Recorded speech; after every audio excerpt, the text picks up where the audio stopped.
Hi everyone, welcome back, and today we're going to be reading chapter 14 of my Angel. So right now, let's get started. But hell itself was not all those problems. I didn't live in hell. Hell lived in me. Hatred. I hated so much when I thought about my past life or my ex-husband. Heaven forbid that someone should pronounce the name Alexei in my vicinity. Each time I felt that tons of bricks were falling onto me. Yes, red and heavy, with sharp angles bricks. I physically felt the pain when they each fell on my head, my shoulders, and my back. I would not be surprised if there could be anything but bruises left on my skin. Automatically, I cowered and covered my head and face with my hands. It was hard to breathe. Mostly it ended up with my losing consciousness. My hatred grew and flourished with each passing day. Who allowed him to destroy my life? All I've achieved in my life destroyed. So much hard work and so many sleepless nights. How many times I stunted myself to please the one I loved. Soon I began to develop a plan of revenge in my head. I could neither eat nor sleep nor live. Hatred settled in my heart, my soul, occupied my entire mind. It seethed and multiplied. It was impossible to think of anything else but how to make Alexei and Marina go through the hell I was in. But no, that would not be enough.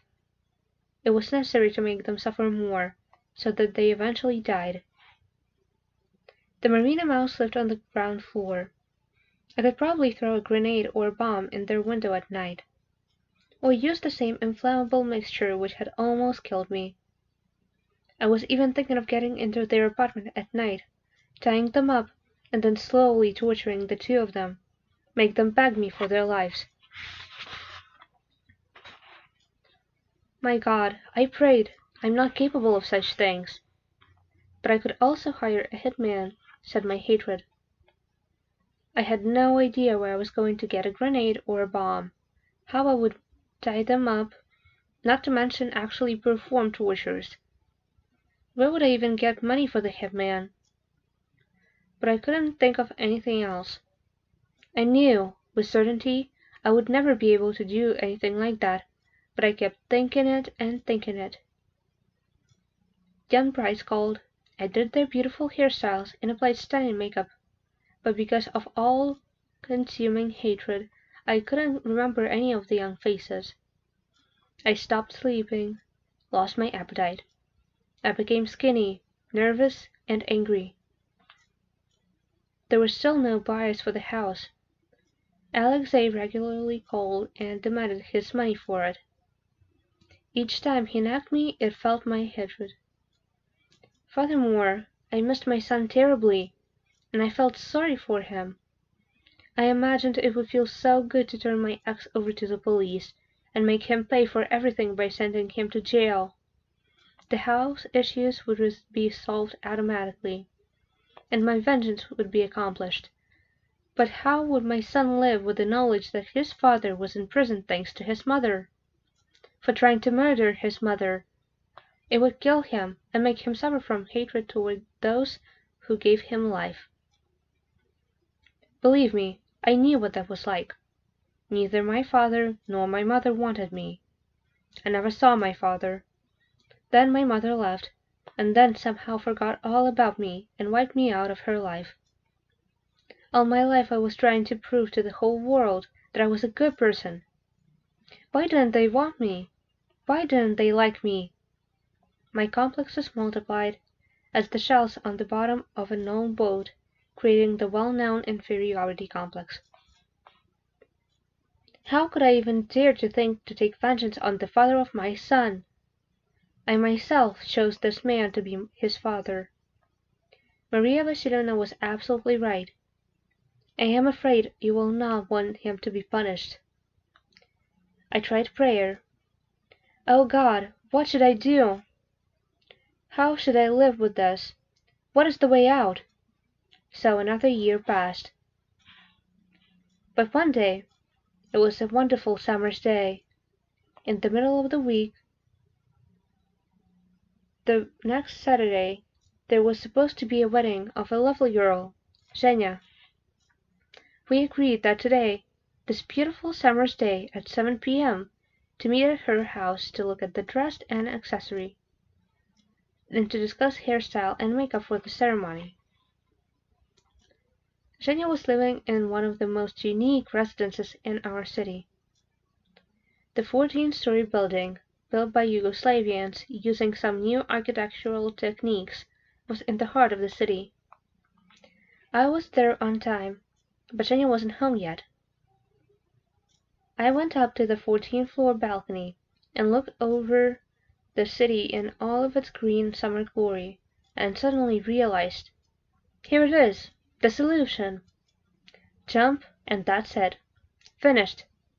No more problems, no debts, no house to sell in order to give money to the man I hated, and there would be no need to revenge, because my suicide would be the best revenge.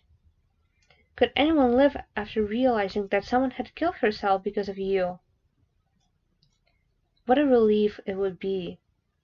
No more humiliation, no need to try to convince your potential employer that you were not too old for the job, but, on the contrary, more experienced and better educated than someone in their 20s, as well as intelligent, and only 42. No need to light a terrifying fire on the stove to cook some soup. No need to think and fight the urge to kill someone. Nothing. How quiet and calm it would be, and everyone around would feel pity for me, bring flowers to my grave, and say what a nice person I had been. The desire to end this nightmare of a life was so strong that I looked for a place to land, without bushes or trees, soft grass or sand. Heaven forbid, I didn't want to stay alive and crippled forever. At that moment, I was not even thinking about any physical pain. My emotional pain was so strong that my brain blocked out every reason that could stop me. I found a place, the perfect place to jump. And right then, Zhenya came home. Of course, we discussed all the wedding preparations, and of course, I didn't remember any we'd talked about it. My brain was on autopilot.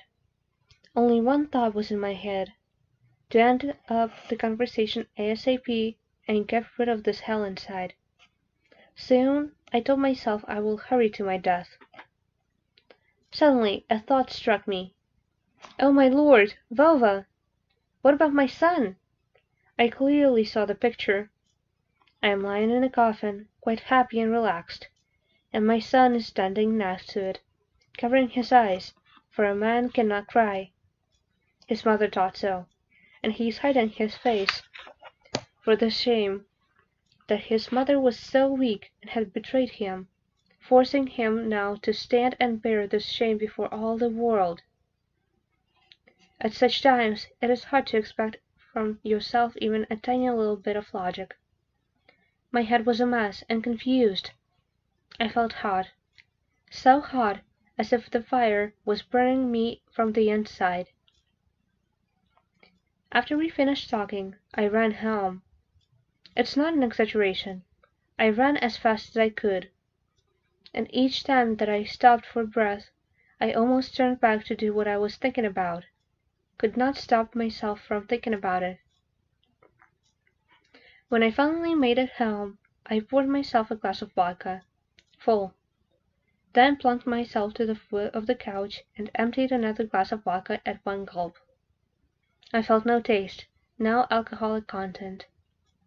After that I passed out. In the morning, my usual heartache and desire to end it all was mixed with a terrible headache and booze breath. But I didn't pay attention to anything and again ran. I ran to the same hospital where I was once treated for vegetative vascular dystonia and migraine, the result of this very dystonia. I was lucky again. The doctor on duty was understanding, and I didn't have to explain very much to him. After only a few words, he realized instantly why I had appeared at his hospital. He admitted me at once. And this was the end to chapter 14, and I'll see you next time.